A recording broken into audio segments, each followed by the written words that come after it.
క్రీస్తుని సంపాదించుకుని పునరుద్ధాన బలము ఎరుగు నిమిత్తము ఆయన శ్రమలలో పాలివాడగినట్లు ఎట్టిదో ఎరుగు నిమిత్తమును సమస్తమును నష్టపరుచుకుని వాటిని పెంటతో సమానముగా ఎంచుకొనుచున్నాను. స్తోత్రము మహాగణుడ, పరిశుద్ధుడ, మీ పాదాలకు లెక్కలేని స్తుతి స్తోత్రాలు. ప్రభువా, చదవబడిన వాక్యాన్ని బట్టి నీ కృపలో ఎదగటానికి, నీ ప్రేమను అనుభవించడానికి మాకు సహాయం దయచేయమని. ప్రభువా, అల్పులము, అయోగ్యులము అయినప్పటికీ క్రీస్తు ద్వారా యోగ్యులుగా మమ్మల్ని ఎంచి నీ కృపలో మమ్మల్ని బలవంతులుగా చేసినందుకు మీకు వందనాలు, స్తోత్రాలు చెల్లించుకుంటూ వాక్యం ద్వారా మమ్మల్ని ఆదరించమని ఈ మనవులని మా ప్రభువైన యేసుక్రీస్తు నామమున అడిగి వేడుకుంటున్నాం పరమ తండ్రి. ప్రియ దేవుని బిడ్డలారా, ఈరోజు సందేశానికై మనం పెట్టిన పేరు ఏమిటంటే, శరీరమును ఆస్పదము చేసుకొనక క్రీస్తుని సంపాదించుకుని సమస్తమును నష్టపరుచుకుని.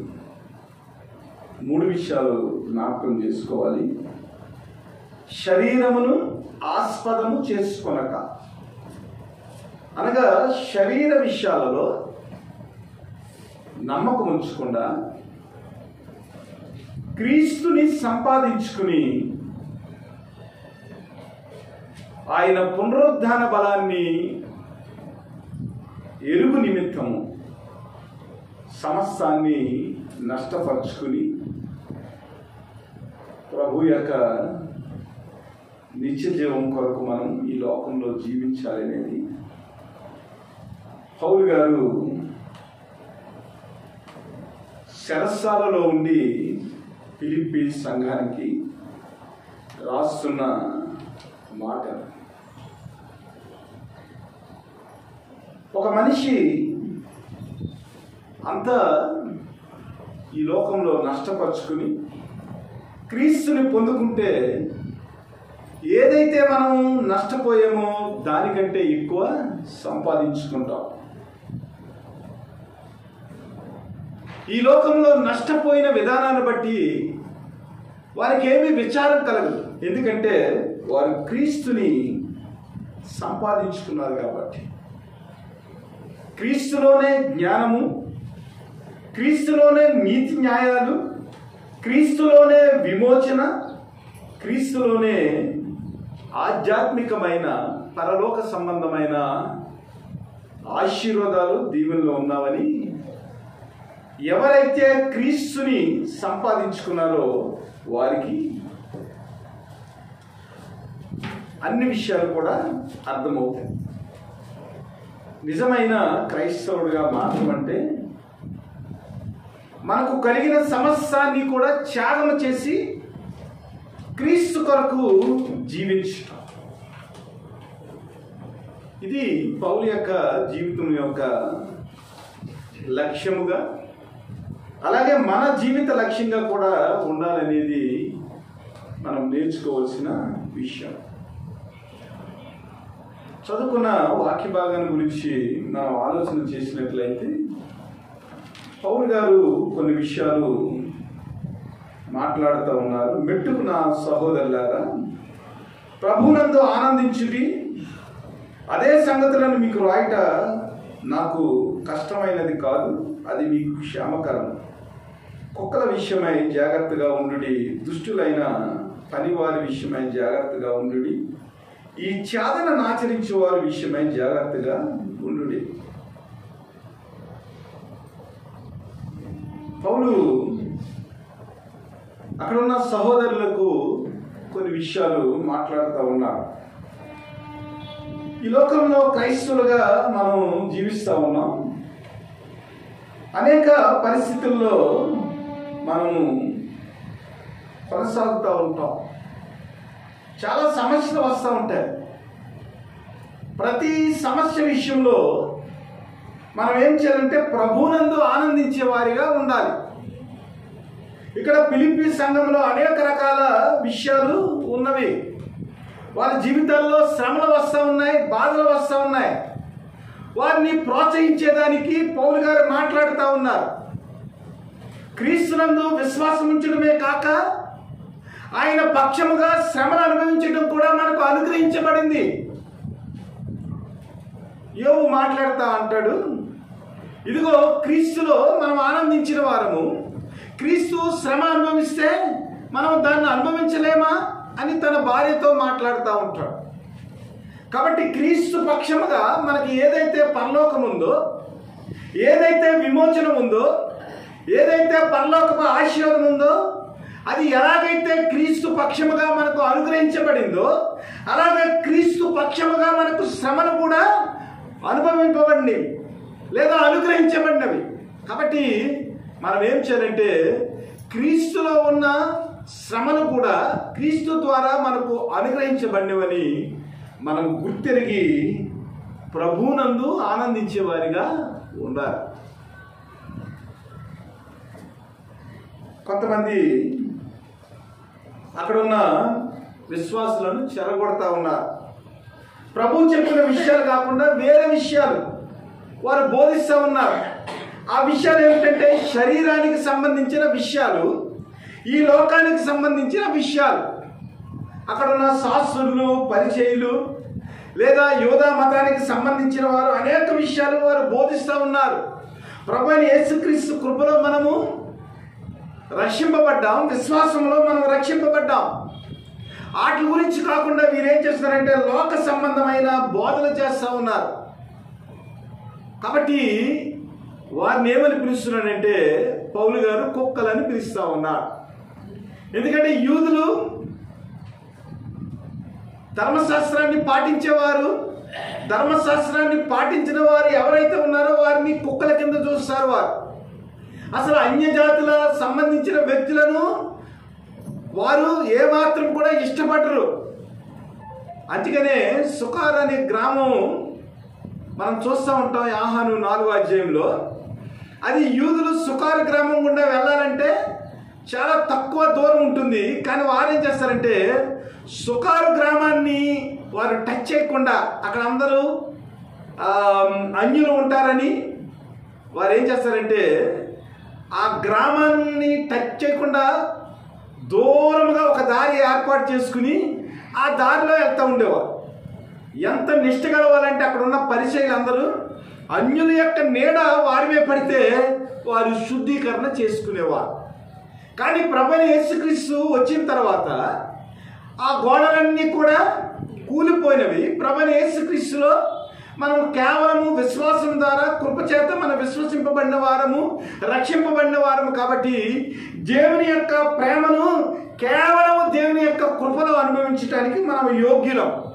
కాబట్టి ఈ లోకపరమైన బోధన ఏదైతే ఉందో, పరిసర యొక్క బోధన ఏదైతే ఉందో అదంతా కూడా ధర్మశాస్త్రానికి సంబంధించిన బోధ, అంట శరీరానికి సంబంధించిన బోధ. కాబట్టి ఆ బోధలో మనము నిలువక యేసుక్రీస్తు యొక్క కృపలో మనము మన జీవితాలను కట్టుకోవాలని అక్కడున్న ఫిలిప్పీ సంఘానికి పౌలు గారు హెచ్చరిక చేస్తున్నారు.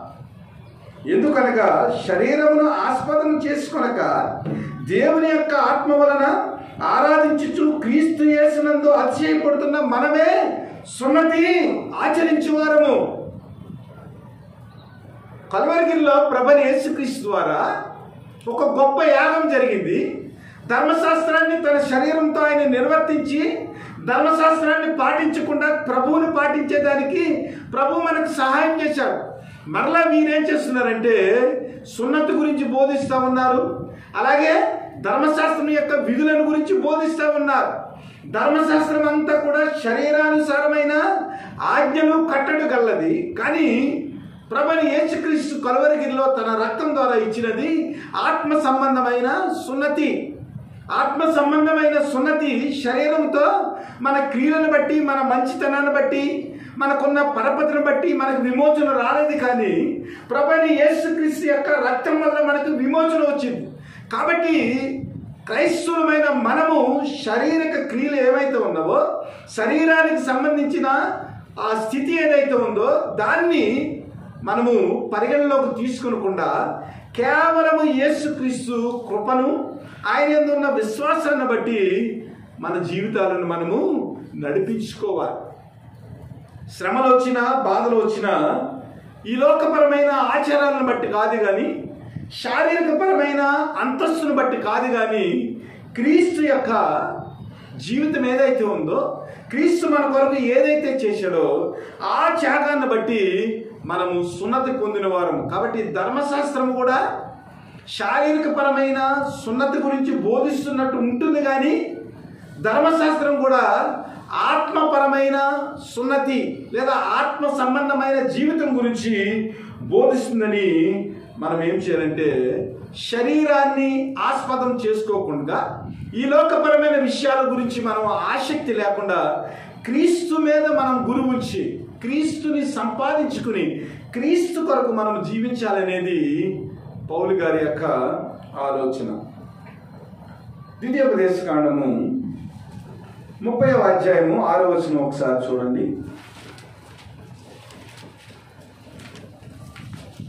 ఈ లోకపరమైన విషయాలు కాదు కానీ దేవుడు ధర్మశాస్త్రంలో ఆత్మ సంబంధమైన విషయాన్ని ఎలాగ బోధించాడనేది మనము ఆలోచన చేయాలి.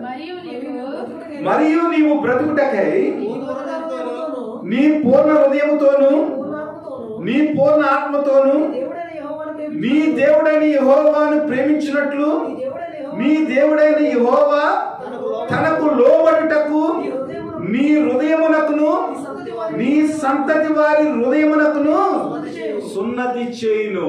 వీళ్ళు ఇంకా ధర్మశాస్త్రం గురించి బోధిస్తా ఉన్నారు. కానీ ధర్మశాస్త్రంలో దేవుడు ఇచ్చింది ఏమిటంటే, దేవుని యొక్క ప్రేమను బట్టి దేవుని మనం అందరం ప్రేమించినట్లు, ఆయన ఏమిటో మనం ఎరుగునట్లు, ఆయనకు లోబడినట్లు, ఇదిగో మీ హృదయమునకును మీ సంతతి వారి హృదయమునకును కూడా ధర్మశాస్త్రం ఏం చేస్తుందంటే సున్నతి చేస్తుంది. అనగా ధర్మశాస్త్రంలో ఉన్నది కూడా ఆత్మ సంబంధమైన సున్నతే. కాబట్టి అక్కడ ఉన్న పరిచయలకి ఇది అర్థం కావడం లేదు. కాబట్టి పౌలు ఏం చెప్తున్నాడంటే, ధర్మశాస్త్రం వైపు మీరు తిరగకండ్రా నాయన, మీ శరీరాన్ని మీరు ఆస్వాదం చేసుకోకుండా, మీ క్రియలను బట్టి మీరు అతిశయపడకుండా కేవలము ఆత్మ సంబంధమైన సున్నతి గలవారమని మీరు జ్ఞాపకం చేసుకుని దేవుని యొక్క ఆత్మ వలన క్రీస్తుని ఆరాధించుచు క్రీస్తు యేసునందు మనం అతిశయపడుచున్న మనమే నిజమైన సున్నతి గలవారమని అక్కడున్న విశ్వాసులను పౌలు గారు ప్రోత్సహిస్తా ఉన్నాడు. ఇదే మాట రోమీయులకు రాసిన పత్రిక 2వ అధ్యాయము 28-29 వచనాలు చూడండి. రోమీయులకు రాసిన పత్రిక 2వ అధ్యాయం 28-29. బాహ్యమునకు యూదుడైన వాడు యూదుడు కాడు, శరీరమందు బాహ్యమైన సున్నతి కాదు, అయితే అంతరంగమందు యూదుడైన వాడే యూదుడు. మరియు సున్నతి హృదయ సంబంధమైనదై ఆత్మయందు జరుగునదే గాని అక్షరం వలన జరుగునది కాదు. కాబట్టి మనం అర్థం చేసుకోవాలి, ధర్మశాస్త్ర సంబంధమైన క్రియలు ఏవైతే ఉన్నావో ఆ క్రియలు దేవుని యొక్క ప్రేమకు మనలను అర్హులుగా చేయలేదు. కానీ ధర్మశాస్త్రంలో ఉన్న ఆజ్ఞలను ఎవడైతే పాటిస్తూ ఉంటాడో వాడు ఆత్మ సంబంధమైన సున్నతి గలవాడు. శారీరక పరమైన సున్నతిని బట్టి వాడు ఒకవేళ నేను క్రైస్తవుడని అనుకుంటే, యూదుడని అనుకుంటే వాడు యూదుడు కాదు. కానీ ఆత్మ సంబంధమైన దేవుని ఆరాధన ఏదైతే ఉందో, అనగా దేవుని యొక్క ప్రేమను అర్థం చేసుకుని ఆ ప్రేమకు అనుగుణంగా మన జీవితాలను మలుచుకోవాలి. కానీ ఈ లోకపరమైన శరీరాచరణను బట్టి, ఈ లోకపరమైన జీవపడమ్మాన్ని బట్టి, ఈ లోకపరమైన నేత్రాశను బట్టి మనము క్రైస్తవులుగా క్రీస్తుని ఆరాధించే వారిగా మనం ఉండమనేది జ్ఞాపకం చేసుకోవాలి. అనగా శారీరక పరమైన అంతస్తును బట్టి మనం క్రైస్తవులుగా పిలువబడం, కానీ క్రీస్తుని ఆరాధించి ఆయన ఆజ్ఞలను మనము అనుసరించటం వల్ల నిజమైన క్రీస్తుని సంపాదించుకునే వారిగా మనం ఈ లోకానికి తెలియబట్టామనేది మనం అర్థం చేసుకోవాలని పౌలు గారు మాట్లాడుతూ ఉన్నారు. కిందకు చూసినట్లయితే కావాలంటే నేను శరీరమును ఆస్పదం చేసుకునవచ్చును, మరి ఎవడైనాను శరీరమును ఆస్పదము చేసుకునదలచిన యెడల నేను మరి ఎక్కువగా చేసుకునవచ్చును. 8వ దినమున సున్నతి పొందితిని, ఇశ్రాయేలు వంశపు వాడనై బెన్యామీను గోత్రంలో పుట్టి హెబ్రీల సంతానమైన హెబ్రీయుడినై ధర్మశాస్త్ర విషయమై పరిచర్యనై ఆసక్తి విషయమై సంఘమును హింసించువాడునై ధర్మశాస్త్రం వలని నీతి విషయమై అనింద్యుడినై ఉంటిని అంటున్నాడు. అక్కడ ఉన్న పరిచయులతోటి మాట్లాడుతూ ఉన్నాడు. ఎందుకంటే శారీరపరంగా చూసుకున్నట్లయితే పౌలుకున్న ఆధిక్యతలు అన్ని ఇన్ని కాదు. ఇక్కడ పౌలు యొక్క జీవితం గురించి మనం ఆలోచన చేసినప్పుడు ధర్మశాస్త్రం ప్రకారము 8వ దినమున సున్నతి పొందాడు. ఇది చాలా ఆధిక్యత. అలాగే ఇశ్రాయేలు వంశంలో పుట్టినవాడు, అలాగే బెన్యామీను గోత్రంలో పుట్టినవాడు. ఎందుకు ఇశ్రాయేలు గోత్రము బెన్యామీను గురించి అక్కడ ఉన్న ప్రజలకు చెప్తున్నాడంటే, ఇశ్రాయేలు రాజుగా అభిషేకింపబడిన వాడు బెన్యామీను గోత్రం నుంచి వచ్చిన సౌలు. అనగా ఇశ్రాయేల్ని ఏలే రాజు ఎవరైతే ఉన్నారో మొట్టమొదటి రాజు, ఆ రాజు యొక్క గోత్రంలో పుట్టినవాడు పౌలు గారు. ఇంకంతకన్నా ఆధిక్యత ఏముంటుంది? శారీరపరంగా చూసినట్లయితే అన్ని రకాలుగా కూడా మంచి విలువను కలిగి ఉన్నవాడు పౌలు. బెన్యామీను గోత్రంలో పుట్టినవాడు, అలాగే ఇశ్రాయేలు వంశపు వాడు, అలాగే ధర్మశాస్త్రం ప్రకారం 8వ రోజునే సున్నతి పొందినవాడు. అన్నిటికీ మించి ఆయన హెబ్రీ సంతానమైన హెబ్రీయుడే, అనగా హెబ్రూ భాష కూడా వచ్చినవాడు. హిబ్రూ భాషలో నైపుణ్యము సంపాదించినవాడు. గమాలియేలు పాదముల వద్ద ధర్మశాస్త్రాన్ని అలాగే హిబ్రూను కూడా నేర్చుకున్నవాడు. అన్ని శారీరపరంగా మనం చూసినట్లయితే అనేకమైన ఆధిక్యతలు కలిగి ఉన్నాడు. ధర్మశాస్త్రాన్ని పాటించడంలో యూదులు ఎవరైతే ఉన్నారో వారు యేసుక్రీస్తుని నమ్ముకుంటూ ఉంటే వారిని హింసించిన వాడిగా కనబడుతున్నాడు. అనగా లోకపరంగా శరీరపరంగా చూసుకున్నట్లయితే పౌలు గారి యొక్క జీవితము ధర్మశాస్త్రానికి 100కి 100 పాళ్ళు కూడా ఆమోదయోగ్యమైన జీవితం. కానీ అన్ని క్వాలిఫికేషన్స్ ఉన్నప్పటికీ కూడా పౌలు ఏం చేస్తున్నాడంటే ఈ లోకపరమైన శారీరకపరమైన విషయాలు ఆధిక్యతలు ఏమున్నావో అవేమీ నాకు లాభకరంగా ఉండవు, కానీ ఈ లోకపరమైన శారీరకపరమైన ఉన్నతమైన విషయాలు ఏమైతే ఉన్నావో అవన్నీ కూడా క్రీస్తు నిమిత్తము నేనేం చేశానంటే నష్టముగా ఎంచుకున్నానని మాట్లాడుతూ ఉన్నాడు. మరి క్రైస్తవులుగా మన జీవితాల గురించి ఆలోచన చేసుకున్నట్లయితే ఒకవేళ పౌలు గారు లాంటి ఆధిక్యతలు మనకు ఉన్నామనుకోండి, క్రీస్తు విషయంలో మనం ఎలాగా ప్రవర్తిస్తాం? మోడీ గారి చుట్టమండి మనం. మోడీ గారి లాగా మంచి భవంతిలో మనం నివసిస్తూ ఉన్నామండి. అలాగే ఈ లోకపరమైన పదవులు మనకు ఉన్నామండి. ఇలాగ అన్ని విషయాల్లో మనం ఆధిక్యతలు కలిగి ఉంటే ఈ ఆధిక్యతలన్నింటినీ విడిచిపెట్టి మనము క్రీస్తుని వెంబడించే వారంగా ఉంటామా? ఆలోచన చేయండి. పౌలు గారికి ఉన్న ఆధిక్యతలన్నీ మనం కలిగి ఉన్నాం అనుకోండి ఈ లోకంలో, ఆ ఆధిక్యతలన్నీ కూడా వదిలిపెట్టేసి నాకు ఏమేమి లాభకరంగా ఉన్నవో వాటినన్నిటినీ కూడా క్రీస్తు కొరకు నష్టముగా ఎంచుకుంటానని క్రీస్తు కొరకు మనం ఏదైనా ప్రమాణం చేయగలమా? ఆలోచన చేయాలి. పౌలు గారికి ఉన్న ఆధిక్యతలన్నీ కూడా ఈ లోకపరంగా మనం ఆలోచన చేసినట్లయితే అవన్నీ కూడా లాభకరమైన ఆధిక్యతలు. బెన్యామీను వంశంలో పుట్టాడు, ధర్మశాస్త్రాన్ని నేర్చుకున్నాడు, హిబ్రూకు సంబంధించిన శాస్త్రాన్ని ఆయన చక్కగా తన జీవితంలో ఏవైతే ధర్మశాస్త్రంలో ఉన్నావో అవన్నిటినీ కూడా క్షుణ్ణంగా చదువుకున్నవాడు.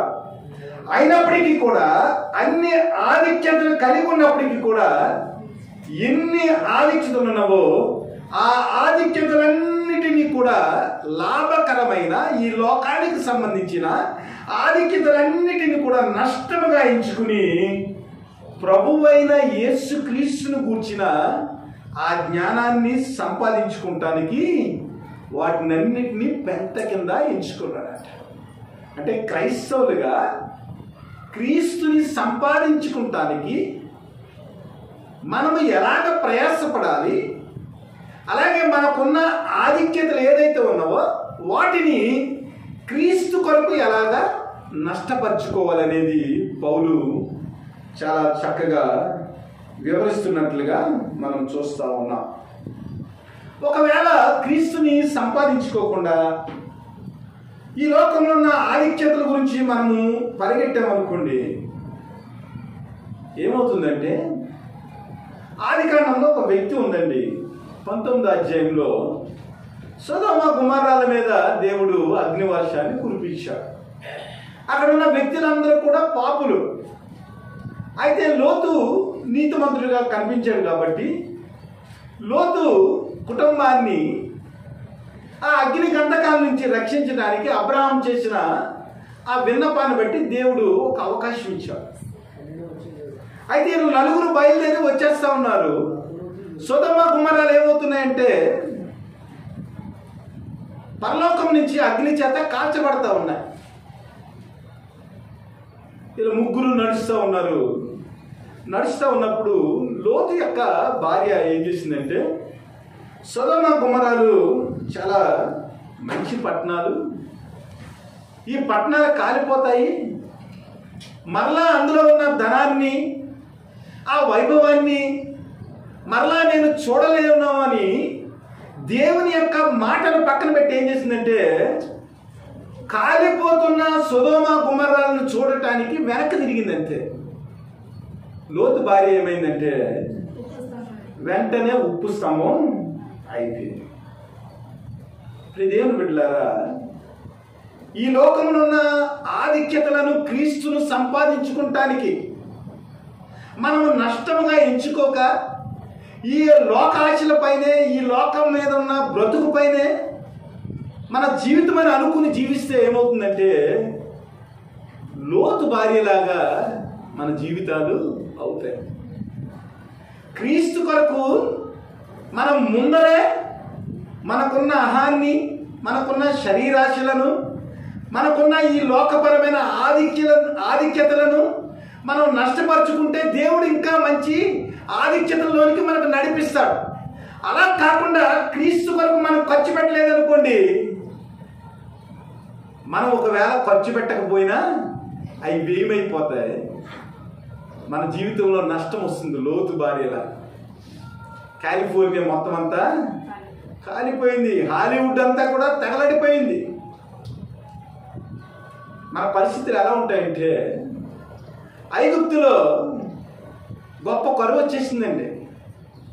కరువు వచ్చేసినప్పుడు వారి జీవితాలను కాపాడుకుంటానికి వారు ఏం చేశారంటే ఫరో దగ్గర పనిచేస్తున్న యోసేపు దగ్గరికి వెళ్ళి, ఇదిగో మా ధనమంతా వ్యయమైపోయింది, మా పశువులన్నీ వ్యయమైపోయినవి, మా పొలాలన్నీ వ్యయమైపోయినాయి, ఇదిగో మేము ఎలాగైనా బ్రతకాలి, మా పొలాలు పోయినా, మా పశువులు పోయినా, మా ఆశ పోయినా పర్వాలేదు కానీ మేము బ్రతకాలి, మాకున్నవన్నీ కూడా నువ్వు తీసేసుకుని ఫరో కొరకు తాకట్టు పెట్టుకుని మేము బ్రతికేదానికి మాకు ధాన్యం గింజలు ఇమ్మని అక్కడ ఉన్న ప్రజలు బ్రతిమాలారు. అంటే మన జీవితం వ్యయమైపోతుంది, మనకున్న ఆస్తి వ్యయమైపోతుంది, మన వయసు వ్యయమైపోతుంది, మన అందము వ్యయమైపోతుంది, సమస్యలు మనకున్న కలిగినవన్నీ కూడా ఏదో ఒక రోజున వ్యయమైపోతాయి. కాబట్టి వ్యయమైపోయే దాని గురించి మనం ఆశ పెట్టుకుని క్రీస్తు కొరకు మనం వ్యయం అవ్వలేదనుకోండి, లోతు భార్యలాగా మన జీవితం అవుతుంది. నువ్వు ఎంత సంపాదించిన ప్రతిదీ కూడా ఏదో సమయంలో వ్యయమైపోతుంది. ఎందుకంటే ఈ లోకము దాని ఆశ గతించిపోతుంది, కానీ వాక్యము నిరంతరము నిలుస్తుంది. ఎవరైతే వాక్య ప్రకారము తన జీవితాన్ని క్రీస్తులో కట్టుకుంటాడో వాడే నిరంతరము నిలిచేవాడిగా ఉంటాడనేది మనము గమనించాలి. లోక శుభవార్త 17వ అధ్యాయం 32వ వచనం ఒకసారి చూడండి. లూకా శుభవార్త 17వ అధ్యాయము 32వ వచనం. తన ప్రాణమును 17:32 తన ప్రాణమును రక్షింపగొనువాడు దాన్ని పోగొట్టుకును, దాన్ని పోగొట్టుకునేవాడు దానిని సజీవముగా కాపాడుకును. 31వ వచనంలో లోతు భార్యను జ్ఞాపకము చేసుకోండి. కాబట్టి పౌలు ఏమన్నాడంటే, ఏవేవి నాకు లాభకరములై ఉండునో వాటిని క్రీస్తు నిమిత్తము నష్టముగా ఎంచుకుంటుని, నిశ్చయముగా నా ప్రభు అయిన యేసు క్రీస్తును గూర్చిన అతి శ్రేష్టమైన జ్ఞానము నిమిత్తమై సమస్తమును నష్టముగా ఎంచుకొనుచున్నాను. క్రీస్తుని సంపాదించుకుని ధర్మశాస్త్ర సంబంధమైన నా నీతిని గాక క్రీస్తునందరి విశ్వాస మూలమైన నీతి అనగా విశ్వాసమును బట్టి దేవుడు అనుగ్రహించు నీతి గలవాడినై ఆయన యందు అగపడు నిమిత్తమును ఏ విధము చేతనైనను మృతుల్లో నుండి నాకు పునరుద్ధానము కలగవలనని ఆయన మరణం విషయంలో సమాన భావం గలవాడినై ఆయనను ఆయన పునరుద్ధాన బలమును ఎరుగు నిమిత్తము ఆయన శ్రమలలో పాలివాడినంత ఎట్టిదో ఎరుగు నిమిత్తము సమస్తమును నష్టపరుచుకుని వాటిని పెంటతో సమానముగా ఎంచుకుంటున్నాడు. దేవుని బిడ్డలారా, క్రీస్తుని సంపాదించుకుని, క్రీస్తు మనల్ని సంపాదించాడా, మనం క్రీస్తుని సంపాదించామా? తన స్వరత్వం ఇచ్చి ఆయన సంఘాన్ని సంపాదించుకున్నాడు. మరి మనం క్రీస్తుని సంపాదించుకుంటాం ఏమిటి అనగా ధర్మశాస్త్ర సంబంధమైన నీతి కాదు, కానీ యేసు క్రీస్తు వలన విశ్వాసమును బట్టి దేవుడు అనుగ్రహించు నీతి గలవాడై ఆయన యందు ఒకపడు నిమిత్తం అనగా క్రీస్తుని సంపాదించుకుంటామంటే ధర్మశాస్త్ర సంబంధమైన నీతి కాదు, కానీ క్రీస్తులో ఉన్న నీతి ఏదైతే ఉందో, ప్రభువైన యేసు క్రీస్తుని మనం విశ్వసించడం వల్ల మన జీవితంలో ఏదైతే నీతి మనం నేర్చుకున్నామో, ఆయన ఆజ్ఞలు, ఆయన కట్టడలు అనగా ఆత్మ సంబంధమైన జీవితం ఏదైతే ఉందో ఆ జీవితాన్ని సంపాదించుకునేదానికి మనం ఏం చేయాలంటే ప్రయాసపడాలి. ధర్మశాస్త్ర సంబంధమైన నీతి అయితే ఏం చేస్తుంది, ఏదో సమయంలో ధర్మశాస్త్రంలో ఉన్న ఆజ్ఞలను మనం తప్పిపోతాం. ఆజ్ఞలు ఎవడైతే తప్పిపోయాడో వాడు మరణానికి దాచుడుగా అగపడతాడు. కానీ క్రీస్తులో ఉన్న నీతి అది కాదు. అనగా మరణం నుంచి తప్పించిన నీతి, మనల్ని నీతిమంతులుగా చేసిన నీతి, పరిశుద్ధులుగా చేసిన నీతి. కాబట్టి క్రీస్తు యొక్క నీతిని మనము ఆచరించేవారిగా ఉన్నప్పుడు క్రీస్తుని సంపాదించుకునేవారిగా మనం ఉండగలుగుతాం. మత్తయి శుభవార్త 13వ అధ్యాయము 44-46 వచనాలను ఒకసారి చూస్తే, మత్తయి శుభవార్త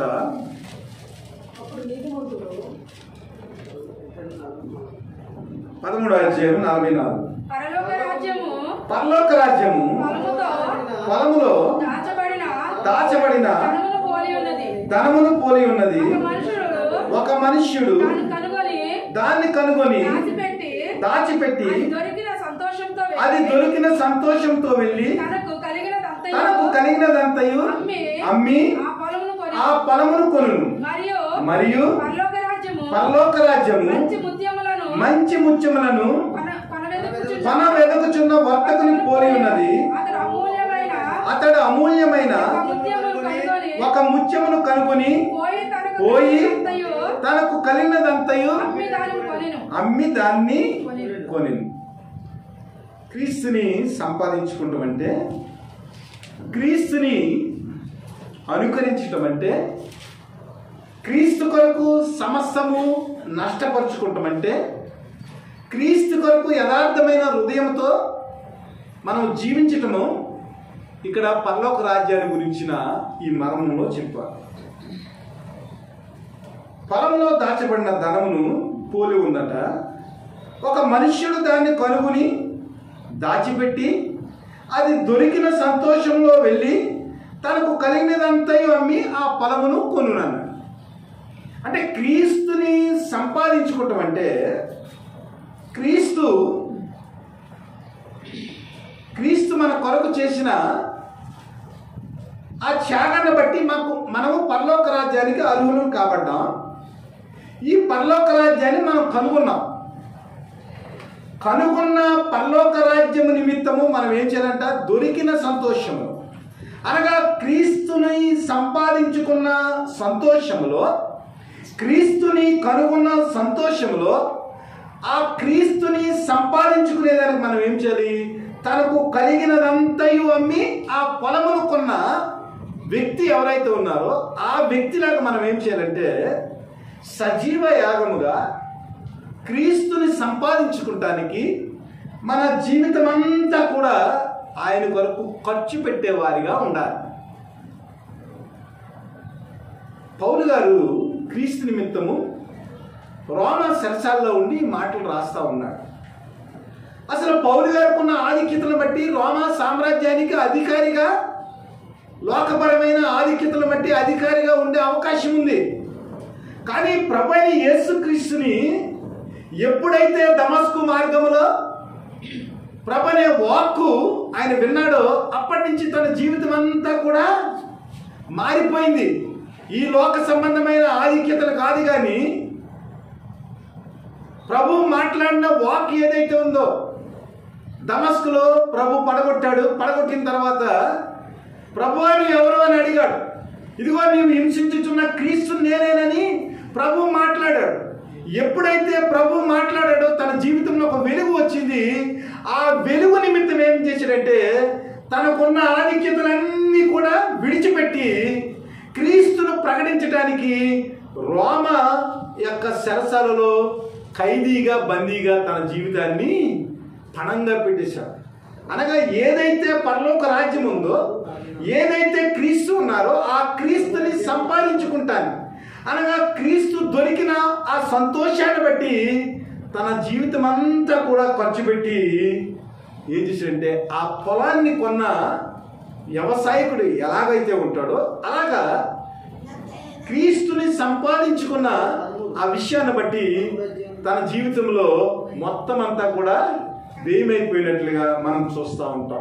అలాగే కింద చూసినట్లయితే మంచి ముత్యములను వెలుగుచున్న వర్తకుని పోలి ఉన్నది. అతడు అమూల్యమైన ఒక ముత్యమును కనుగొని పోయి తనకు కలిగినదంతయు అమ్మి దాన్ని కొన్నాడు. ఈ ముత్యం అంటే ఎవరంటే ప్రభువైన యేసుక్రీస్తు. ఈ ముత్యం ఎవరంటే పరలోక రాజ్యం. కాబట్టి ఆ పరలోక రాజ్యాన్ని సంపాదించుకునేదానికి, ఆ ముత్యాన్ని సంపాదించుకునేదానికి తనకు కలిగినదంతయు కూడా అమ్మి ఏం చేశాడంటే పౌలు గారు తన జీవితాన్ని పణంగా పెట్టి క్రీస్తు కొరకు సమస్తాన్ని నష్టపరుచుకున్న వ్యక్తిగా మనకు కనబడుతున్నాడు. కాబట్టి దేవుని బిడ్డలారా, మన జీవితంలో నేర్చుకోవాల్సిన విషయం ఏమిటంటే ఎలాగైనా కూడా మనం ఈ లోకపరమైన ఆశలను వదిలిపెట్టి క్రీస్తుని సంపాదించుకుని ఈ లోకంలో సమస్తాన్ని మనం విడిచిపెట్టి క్రీస్తు యొక్క నీతి ఏదైతే ఉందో, క్రీస్తు యొక్క ప్రేమ ఏదైతే ఉందో దాని నిమిత్తము మనము మన జీవితాన్ని క్రీస్తులో కట్టుకున్నప్పుడు మృతుల్లో నుంచి మనము పునరుద్ధానం చెంది క్రీస్తు యొక్క ప్రేమకు మనము అర్హులము కాబడతాం. ఎందుకంటే ఈ లోకంలో మనం ఎంత సంపాదించినప్పటికీ కూడా అది వ్యయమైపోతుంది. ఏదో సమయంలో క్రీస్తును మనము చేరవలసిన వారంగా ఉన్నాం. కాబట్టి ఈ లోకపరమైన విషయాల మీద మనం అతిశయపడకుండా పౌలు గారు ఎలాగైతే తన జీవితాన్ని నష్టపరుచుకున్నాడో క్రీస్తు కొరకు, అలాగే మనము కూడా సమస్తాన్ని క్రీస్తు కొరకు ఖర్చు పెట్టే వారిగా మనకున్నదంతా అమ్మి, మరి వర్తకుడు ఎలాగైతే ఆ ముత్యమును కొన్నాడో, వ్యవసాయదారుడు ఎలాగైతే తన జీవితాన్ని అంతా ఖర్చు పెట్టి ఆ పొలాన్ని కొన్నాడో, అలాగే క్రీస్తు కొరకు మనము ఖర్చు అయ్యేవారిగా, క్రీస్తులో మనం బలపడేవారిగా ఉన్నప్పుడు ధర్మశాస్త్ర సంబంధమైన నీతి కాదు కానీ క్రీస్తు యొక్క నీతిని ఈ లోకంలో మనం ప్రచురం చేసేవారిగా ఉంటాం. ఇక్కడ ఒక వ్యక్తిని చూపిస్తా ఉన్నాడు. ఫిలిప్పీ సంఘంలోనే 2వ అధ్యాయంలో ఎపఫ్రోదితు అని ఒక వ్యక్తి ఉన్నాడు. ఈ వ్యక్తి గురించి 25 నుంచి 30 వరకు రాయబడి ఉంది. నేను చదువుతాను.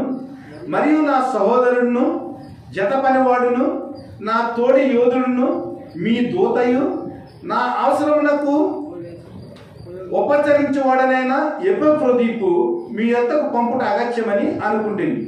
అతడి రోగి అయినను మీరు వింటిరి కనుక అతడు మిమ్మల్ని అందరినీ చూడ మిగిలిన అపేక్ష గలవాడే విచారించుచుండెను.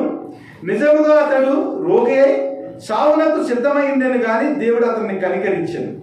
అతడు మాత్రమే కాక నాకు దుఃఖం మీద దుఃఖము కలుగుకుండుటకై నన్నును కనికరించెను. కాబట్టి మీరు అతనిని చూసి మరలా సంతోషించి నిమిత్తము నాకున్న దుఃఖము తగ్గు నిమిత్తమును అతన్ని మరి శీఘ్రముగా పంపితిని. నా ఎడల మీ ఉపచర్యలో ఉన్న కొలువును తీర్చుటకై అతడు తన ప్రాణమునైనను లక్ష్య పెట్టక క్రీస్తు యొక్క పని నిమిత్తము చావునకు సిద్ధపడి ఉండెను గనుక పూర్ణానందముతో ప్రభునందు అతనిని చేర్చుకుని అటు వారిని గణపరచు. ఎపఫ్రోదీతు తన యొక్క లక్షణాల గురించి చూస్తే, నా తోటి సహోదరుడు, నా తోటి జత పనివాడు, నా తోటి యోధుడు, మీకు దూత, ఇన్ని క్వాలిఫికేషన్స్ ఉన్నాయి. కానీ జైలులో పౌలుని కలిసిన తర్వాత ఎపఫ్రోదీతు తన జీవితంలో క్రీస్తుని సంపాదించుకున్నాడు. క్రీస్తుని సంపాదించుకున్న తర్వాత ఎపఫ్రోదీతుకి ఏం చేసినంటే పరిచర్యను అప్పచెప్పాడు. పరిచర్యను అప్పచెప్పినప్పుడు ఎపఫ్రోదీతు ఏం చేశాడంటే పౌలు యొక్క స్థానంలో క్రీస్తుని సంపాదించుకుని తనకున్న సమస్తాన్ని నష్టపరుచుకుని ఆయన ఏం చేశాడంటే దేవుని సువార్తను చెప్పడానికి, సంఘాలను కట్టడానికి బయలుదేరాడు. ఆ సమయంలో ఎపఫ్రోదీతు యొక్క ఆరోగ్యమంతా కూడా పాడైపోయింది. దేవుని యొక్క సేవ చేయటానికి, దేవుని యొక్క ప్రేమను, దేవుని యొక్క నీతిని ఈ లోకంలో ప్రచురం చేయడానికి, సంఘాలను కట్టడానికి సేవ చేస్తున్న తరుణంలో ఎపఫ్రోదీతు కూడా ఏమైందంటే నిజంగా రోగి అయిపోయాడు, చావటానికి సిద్ధపడిపోయాడు. అలాంటి సమయంలో పౌలు ఎపఫ్రోదీతు ప్రార్థన చేసినప్పుడు ఎపఫ్రోదీతు మరలా బాగుపడ్డాడు. మరలా సంఘానికి వచ్చి క్రీస్తు యొక్క ప్రేమను చాటడానికి ఫిలిప్పీ సంఘంలో ప్రభు యొక్క కృప ఏదైతే ఉందో తాను అనుభవించాడో దానిని చెప్పడానికి మరలా ఎపఫ్రోదీతు వచ్చినట్లుగా చూస్తూ ఉన్నాం. ఎపఫ్రోదీతు గురించి రాయబడిన మాట ఏమిటంటే, అతడు తన ప్రాణమునైనను లక్ష్య పెట్టక క్రీస్తు యొక్క పని నిమిత్తము చావునకు సిద్ధపడి ఉండెను. అనగా క్రీస్తుని సంపాదించుకుంటాము, అనగా క్రీస్తు కొరకు సమస్తాన్ని నష్టపరుచుకుంటాము.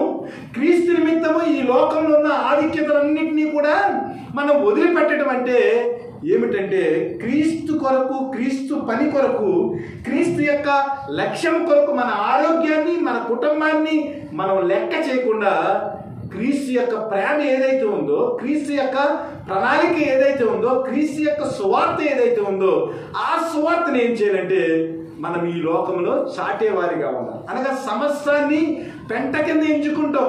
ఈ ధర్మశాస్త్రం సంబంధమైన ఆధిక్యతలు, శరీరానికి సంబంధించిన ఆధిక్యతలు, లోకానికి సంబంధించిన ఆధిక్యతలు, ఇవన్నిటినీ మనం ఆస్వాదము చేసుకోకుండా, అనగా దాన్ని నమ్ముకోకుండా కేవలం క్రీస్తుని సంపాదించుకున్న వారంగా, అనగా పునరుద్ధాన బలాన్ని ఎరిగే వారంగా, ఆయన యొక్క విమోచన కార్యం మన జీవితంలో జరిగిందని ఈ లోకానికి తెలిసే వారంగా మనం ఏం చేయాలంటే దేవుని యొక్క ప్రేమను ఈ లోకంలో చాటాలి.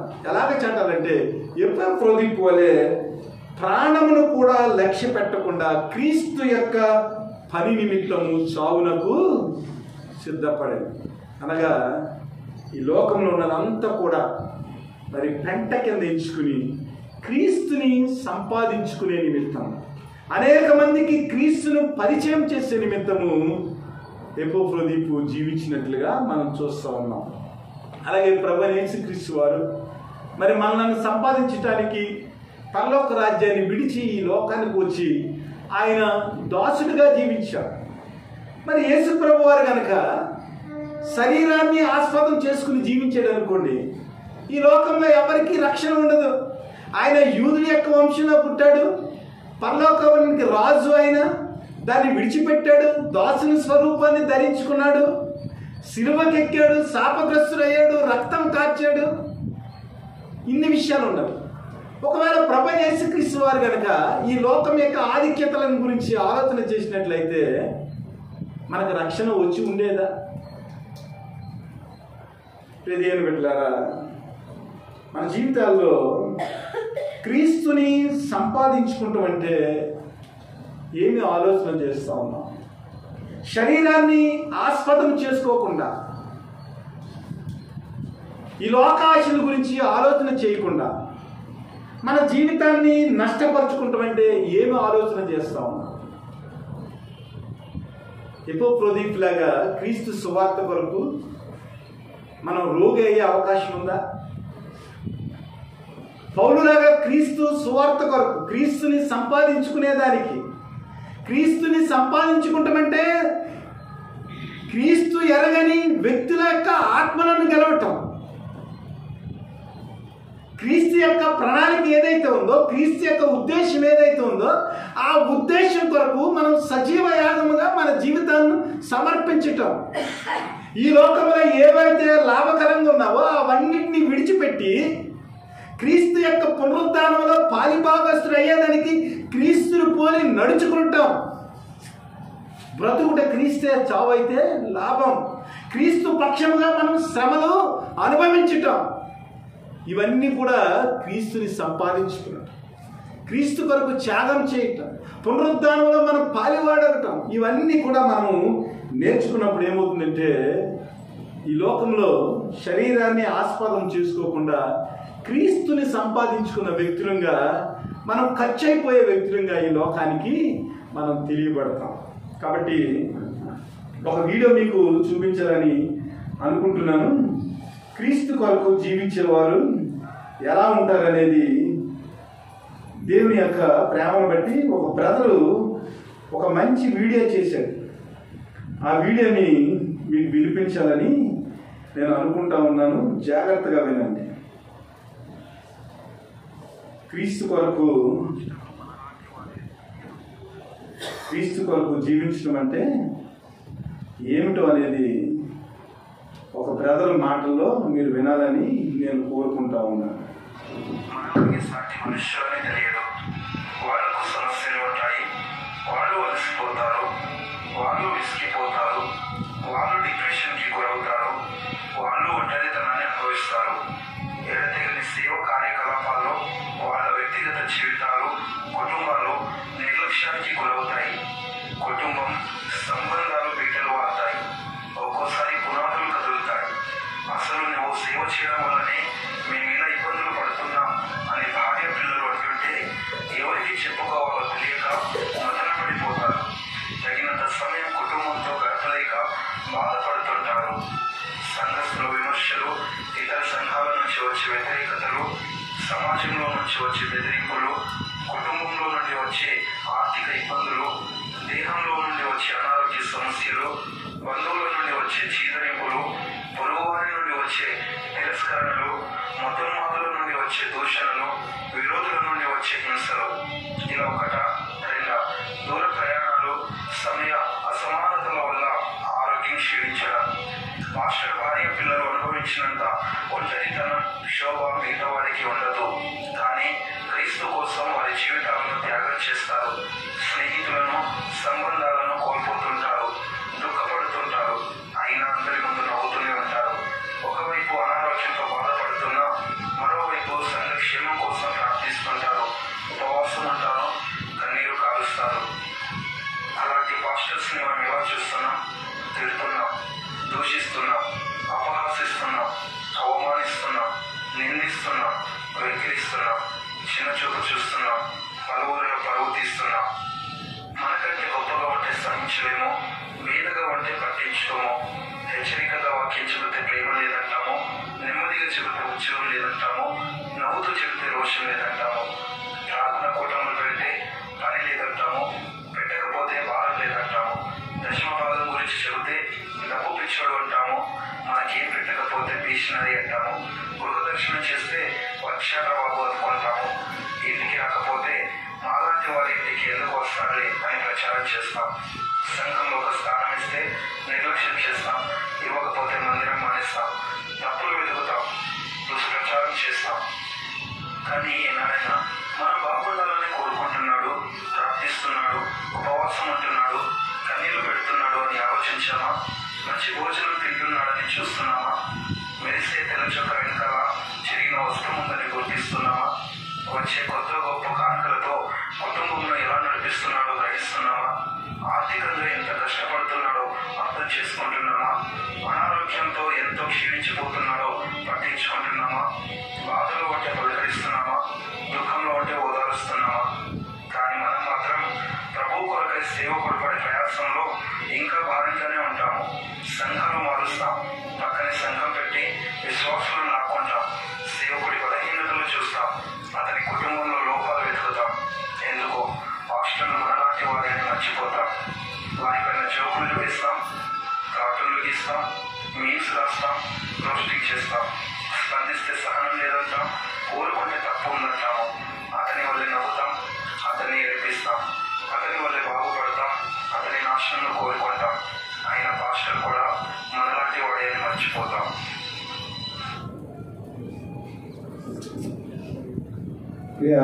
దేవుని బిడ్డలారా,